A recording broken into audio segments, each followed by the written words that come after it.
Hi everyone, it's Bernard here from MovieGameNostalgia.com. Hope you're all well. It's Monday, the 30th of September, so into the last day of September now. Winter's drawing on. It's actually sunny outside. I've got the blind shut, so I've got a bit of a sore eye today. I'll get through. I mean, don't feel sorry for me. I'll be absolutely fine. Right, it's Monday, so we're going to look at the UK DVD and Blu-ray releases today.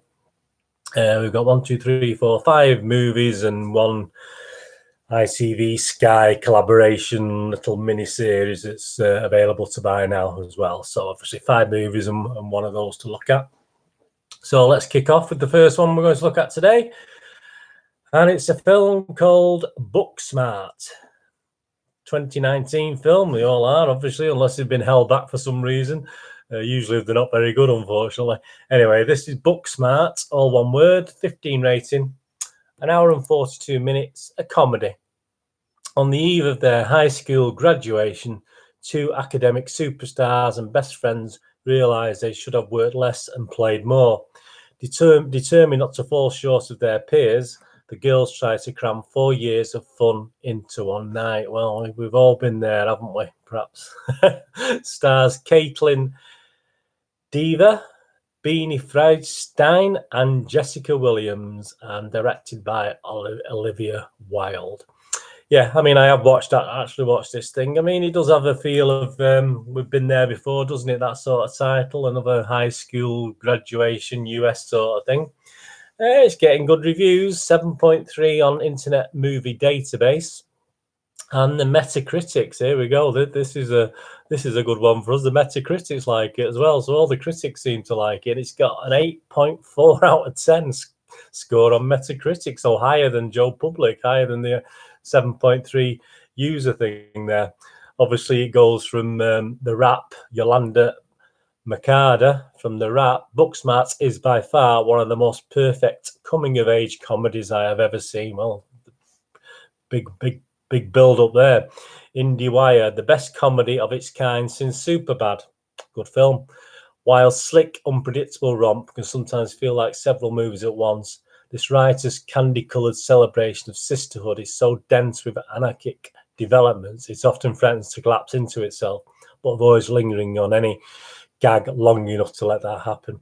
9 out of 10, The Hollywood Reporter, John DeFore, a hilarious, blazingly paced teen comedy. So there, and even coming down Screen International, Tim Grayson, Wilde delivers a confident feature directorial debut, mixing humour, embarrassment and poignancy to crowd-pleasing effects. The Guardian, Benjamin Lee, 8 out of 10 on the last one.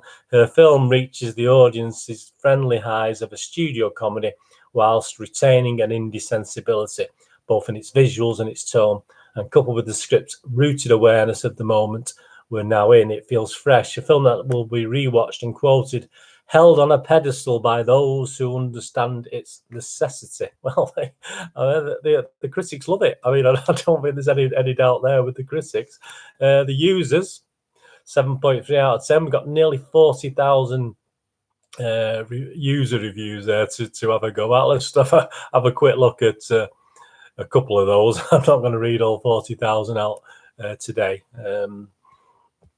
Probably for the best, isn't it? So let me have a look. I'll look at the review date. I mean, I'll have a look at the review date on this, rather than, because you have main different things you can distinguish on IMDb. Review date's good because it's people who've watched it recently. And here we go. Here's the first iffy reviews, if you like. 5 out of 10. Matty Havoc. Not completely bad. It has its moments, but it dragged a lot in the first half. The plot is also very similar to Blockers, but Blockers was a lot better. I've not seen Blockers, so you've seen Blockers out there. 2 out of 10 awful. If you want to get great reviews these days, just make a movie with all female leads and throw in some gays and minorities, and voila, instant critical success. Well, it does go on BWLIS 44, but I disagree with his sentiment there, so I won't give him any more airtime. 9 out of 10, great. 5 out of 10, garbage. Really, this is so boring. I don't know how it can get 7.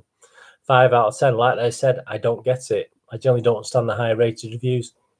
And let's finish on an 8 out of 10. So, as I say, there's more positivity. Just getting a 7.3.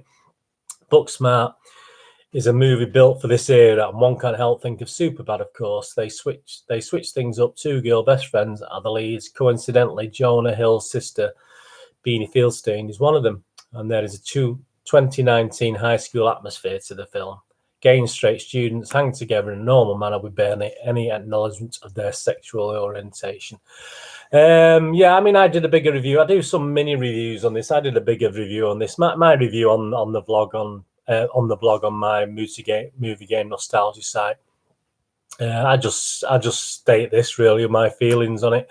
A rare thing for this genre of film these days, a film that is really liked by the critics, which it was, not quite so much by Joe Pulper, because as you can see there. I like this, and it was only a pleasant surprise to some of the mundane US high school movies out there. Well, there are a lot, aren't there? Both lead female characters played very well, excellently done. Ably assisted by good acting all round. Even Lisa Kudrow made a quirky appearance, so it's nice to see Lisa back there. Mixed on whether this is a female equivalent of 27's Superbad. It has a lot of that feel to it, in my opinion, but both are really watchable in their own right. As a 60-year-old guy from the UK, I enjoyed it. If you watch this and enjoy it, and have not watched Superbad, go back and watch it. So, I think we've all, if you're watching this sort of movie, I'm sure you've all watched Superbad anyway, but that was my thing. I like Booksmart. I was pleasantly surprised. As I said, there's a lot of these high school things out there that don't really cut the mustard or don't really do it for me. I mean, I say I am who I am, I answered at my age, but I did enjoy this. I thought Booksmart was excellent. The two female leads, excellent. I personally give it a 7 out of 10, which for this sort of film is a good mark for me, and I go with the users there, but obviously there's some negativity, but no. If you like that sort of thing, high school, it's good. I liked it. Go and watch it. I'll go and buy it and watch it. I enjoyed that. That's about $9.99 on DVD. I've not got the Blu-ray prices yet. On to the next one. It's in the movie category, but it's actually a documentary. This was made in 2018. A 12A certificate, an hour and 37 minutes, a sport documentary, and it's called Maiden, and it's getting a 7.6 rating on IMDb, which is excellent. Obviously, the story of Tracy Edwards, a 24-year-old cook on charter boats who became the skipper of the first ever all-female crew to enter the Whitbread around the world race in 1989. So, critically, it's liked as well. Again, 8.2 out of 10. Hollywood Reporter Karen James give it 8 out of 10. Mixing archival material and fresh interviews with Edwards and her crew members, Holmes creates an engaging, suspenseful story with layers of social resonance.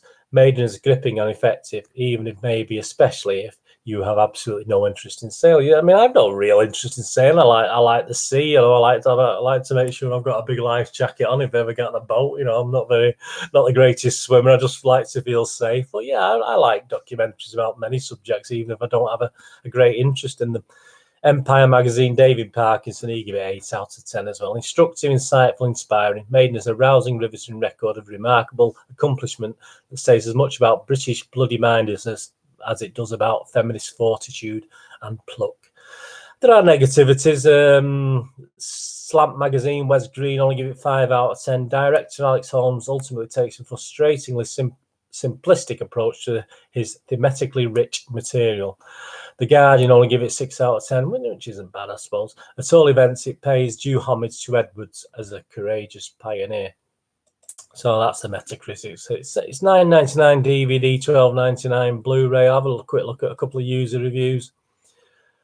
These are the people, you know, like me and you, see what they think about it. I mean, it should be quite good marks because it's getting good marks. So, well, 10 out of 10, as I say, I'm always dubious about 10 out of 10s. Outstanding documentary about women unwriting unwritten rules. It stars Tracy Edwards, who skippered the first female crew.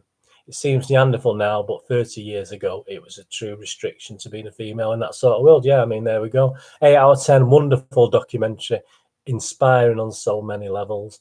6 out of 10, disappointing. There we got the first real disappointment. Story's, of course, fantastic, but the movie is disappointing. You learn less about the human interest side of the story than you would from the interview with the captain. Nothing on what she went through in the years after the race. And as more than one reviewer has noted, the details of sailing were sketchy at best. What are the rules of the Whitbread, the Brazilian, blah, blah, blah. So I didn't like, I mean, a bit more specific there. They're obviously someone who knows what's going on in the sailing world. And perhaps for someone who's deeply involved, perhaps it's not as entertaining. 7 out of 10. Alex Holm does a great job at showing an evolution of Edward's self-transformation. So yeah, I mean, it's something I've seen the trailers of it. Like something I will go back and watch if you like that sort of thing, to add that sort of thing to your collection. That's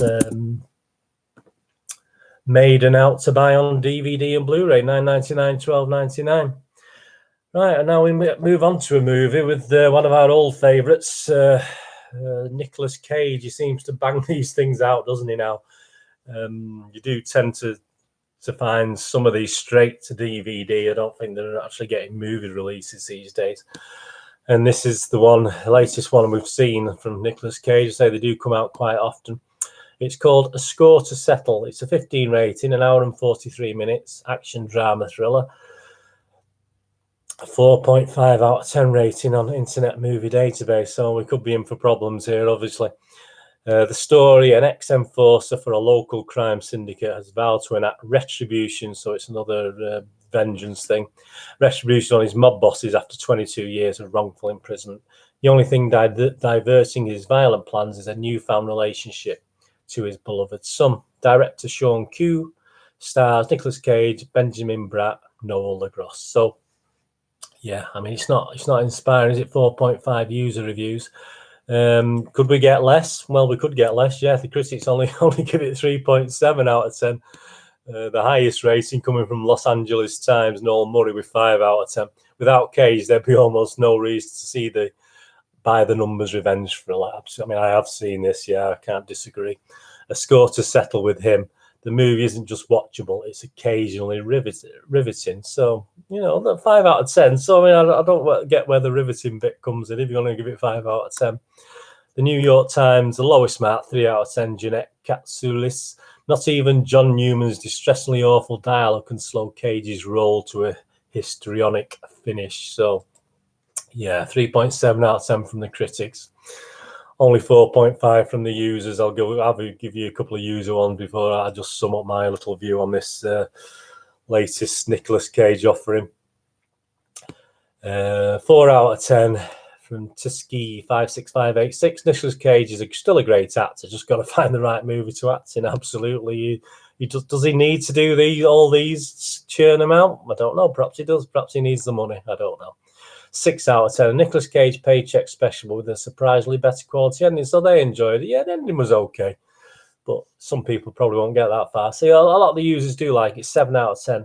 Would be a great film. It wasn't so slow. 7 out of 10. Far better than I expected. Cage on top form. And I'll go back to a 5 out of 10. I give it a 5.5 out of 10 myself. So it's just below. 6 for me is watchable. 5.5 is struggling, really.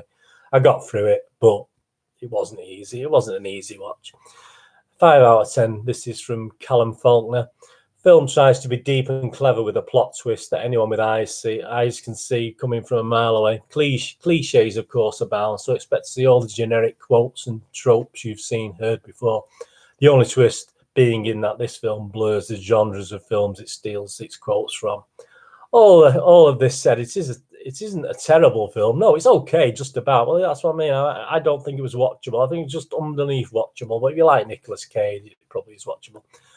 Watchable if you're not really paying attention. Yeah, so I can be on my phone and watch this, to be honest with you. Also, whatever you do, don't question the timelines, e.g. how a young adult can go to jail for 19 years but come out an old man. Yeah, I mean, he is getting roles perhaps a little bit too... No, I don't want to insult Nicolas Cage. I think I like the guy, you know, I'm not, but yeah, he is sort of hanging in there with stuff that's a little bit old for him now. He should perhaps concentrate on something. As I said, does he need the money? I don't know. So if you like him, if you do like Nicolas Cage, I would say go out and watch it. I'm not going to put you off saying that. But it is just more of the routine stuff. It's a vengeance thing again, which let's face it, it does seem to do quite a lot off at the moment. It's on $9.99 on DVD Sorry, £7 on DVD. So obviously the price reflects the film. If you love Nicolas Cage, go out and buy it. But I wouldn't overly recommend that, to be honest with you. Right, the next one I'm going to look at is a little film called Rory's Way, which didn't know anything about this at all. Basically, it's straight to DVD as far as I can see. I don't think it had a video DVD release. It stars Brian Cox and Rosanna Arquette, so it looks like a nice little film. It's £9.99 on DVD. British base. It's based on the best-selling novel by Jose Luis San Pedro. Rory's Way stars acclaimed British actor Brian Cox as Rory McNeil. I mean, if you know Brian Cox, he has that sameness about him when he does roles. But I like him, a rugged old Scotsman who reluctantly leaves his beloved isolated Hebridean island and travels to San Francisco to seek medical treatment. Well, I don't know if you come from San Francisco. It's not my favourite place to visit, I must admit. Moving in with his strange son, Rory sees life transformed through a newly found bond with his baby grandson. And literally, there's just one review on this at the moment on that I can tell you about. It's getting 7 out of 10 ratings. Brian Cox and this guy give it a full 10 out of 10. Brian Cox in what must be his best performance in years, and aided by a wonderful cast, including Rosanna Arquette, for anyone who enjoyed recent British films such as Eddie.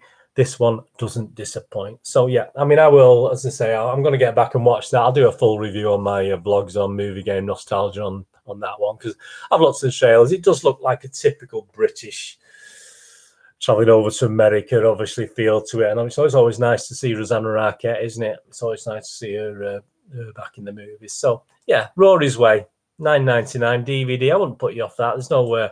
I don't have a DVD, a Blu-ray price at the moment on that one, but that's out to buy if you fancy a bit of that. Right, on to the biggie perhaps of the day, and it's obviously good old Rocketman, good old Elton John's biopic.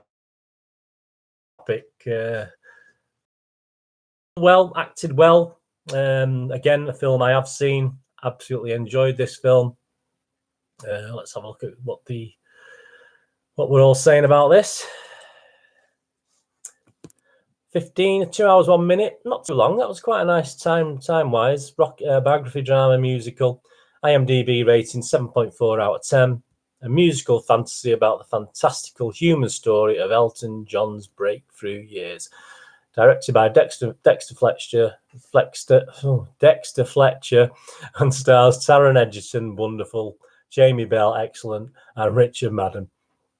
So Rocketman, there we go. Let's see, the critics sort of like it. 6.9 out of 10, the critics. So I think a few people have seen this by now. I mean, you get to the Telegraph, 10 out of 10. I'll ignore that. Nothing gets 10 out of 10 for me. I don't know.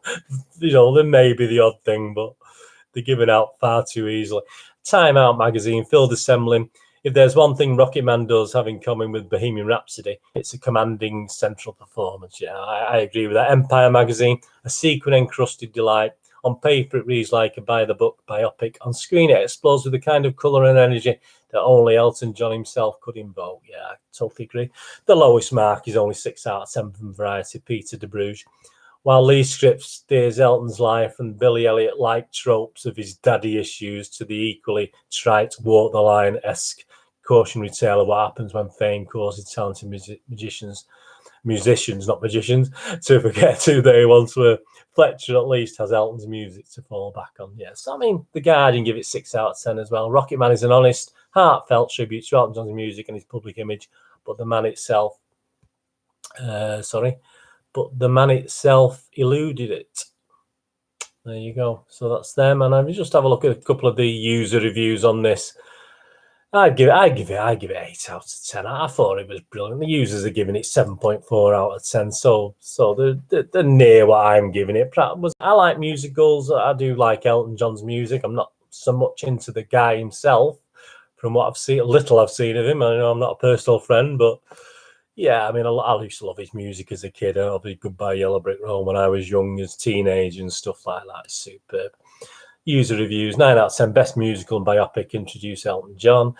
9 out of 10. Here is what many people don't understand. This is not a movie about a rock star with their music simply part of the facts of the story. It's a musical in the truest sense that uses his own music to show his tribulations through the eyes of a man during the troubled year of his life. 8 out of 10. Give Taron Egerton an Oscar immediately. Yes, he was superb as Elton John. In the same way, in Bohemian Rhapsody, the lead actor obviously makes the film. 10 out of 10, a beautiful fantasy. 7 out of 10. This more is on the average. It's going to get very mixed reviews. I predict many will love it and many will revile it. I was caught somewhere in the middle without giving any actual spoilers away. I mean, the people who, to be honest with you, if you're going to revile it, I think it would only be people who are not willing to sort of don't really like that sort of film. I mean, to me, it had a musical theatre feel to it. You know, and it is a modern way of telling the film, very not quite Bohemian Rhapsody style. You know, it had like something you'd watch on a stage, like a Mamma Mia sort of thing. That's how I sort of looked at it. I mean, not Mamma Mia, but I mean that sort of bouncy, happy sort of feel to it. And I did enjoy it. I thought it was a great film. Taron Egerton and Jamie Bell were absolutely superb in it, and I would recommend you go out and buy that if you like. Collecting those sort of things. $9.99 DVD, cheap as chips. $14.99 on Blu-ray. And the last thing we're going to look at today is a collaboration between ITV and Sky, I think, at the time when they did it. And it stars the lovely Michelle Keegan, who obviously many of you, I used to be a keen Coronation Street watcher. Sadly, no more. I think it's lost its way a little bit, and I don't watch it anymore after almost 50 years of watching it. Which is such a shame. If you're obviously in the UK or American, you know Coronation Street. But Brassic is a TV comedy. 6 episodes, I think, a 6-part comedy series set in Lancashire about the lives of Vinnie, Joseph Gilgun, Dylan, Damien Molony, who have all grown up together and are inseparable. So it's a drama comedy. It's got those two. It's got Michelle Keegan, as I said, in it, who plays a bit of a crime. I think is it a crime boss? I think they've made another 6 episodes as well, which are going to come out. But this is obviously series 1, so you're down to the 6 episodes of that, and series 2 should be out quite soon, I think, on this. I will go back and watch this because I actually missed this. I didn't even realise there was a Brazil. I checked this, what was being released on DVD. It's getting good ratings. All the episodes are getting over 8 scores, so it's all from 8.2 to 8.7 for the 6 episodes. So I'm going to go back and watch this because I say it does look really good from the trailers as well. It's my sort of humour. You've got to be into the British real humour. It is not everyone appreciates the British silly gangster sort of comedy, dark, black, funny humour. It is unusual. A couple of reviews, 9 out of 10, brilliantly witty. I finished the whole series. Cast is brilliant, especially Joe Gilgun and Michelle Keegan. So funny and actually believable. Roll on season 2. 10 out of 10, brilliant. Hilarious, clever, the best British series in ages. Cross between the In-Betweeners and Lock, Stock and Two Smoking Barrels. Well, if they compare it to those 2 films, I'm going to watch it today, I think, or later on. So, never laughed as much in ages. Shetland Pony in the minivan is hilarious. Strong cast, make it believable. Loved it. 10 out of 10, 10 out of 10, 10 out of 10, 10 out of 10. I mean, they're all very late. I mean, the lowest I've seen, 8 out of 10. Only watching is filmed in Bake Up, my street. But must say it's funny as I can watch all in one. So, yeah, it's 6 episodes. They're only 20, 25 minutes, something like that. So, Brassic is out to buy season 1, or as we say here in the UK, series 1 is out to buy on DVD today at $11.99. I can't see a Blu-ray equivalent of that. So there you go. 5 mix of films there. Hope you enjoyed that. One little mini series, plenty to watch and buy if you like buying films. People still, I mean, they produce them to buy, so I assume people still buy them. So there you go. Go out and buy. I mean, I even buy the odd one if it's something I really like. I mean, I think the most recent one I bought was The Keeper with for Birch thing. But obviously that had the personal sentiment to me. But yeah, Booksmart, Maiden, Score to Settle, Rocketman, Rory's Way, and Brassic Series 1. Anyway, I hope you enjoyed that. Push the old subscribe button. Give us push the bell notification so you know when these videos are coming out. Any comments below? Just maybe go and see something, or you've watched something, right? Like, just get me on Twitter or comment underneath this. I'm on Twitter at nostalgia_movie.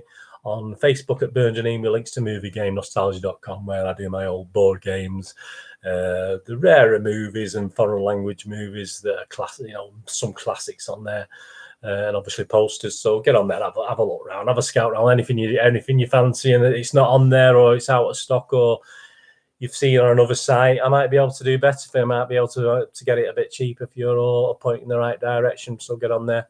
And obviously my sister channel's flying away now. I've done 7 episodes now of Citizen, which is a thing about Manchester City if you're into your football. So get along there. That's all on my YouTube channel here. So it's to say, push the subscribe button. Hey, I'm not editing this. Leave it in. It's me. I mean, that's how it is.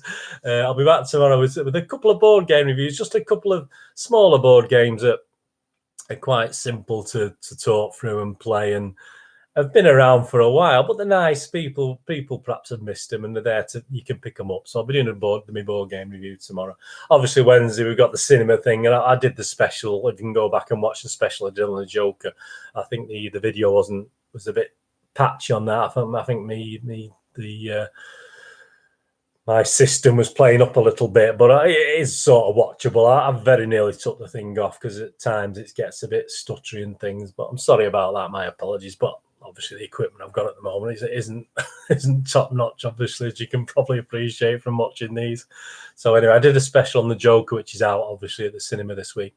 But there is another great film as well called Judy. So I'll go into depth on Judy with the wonderful Renée Zellweger.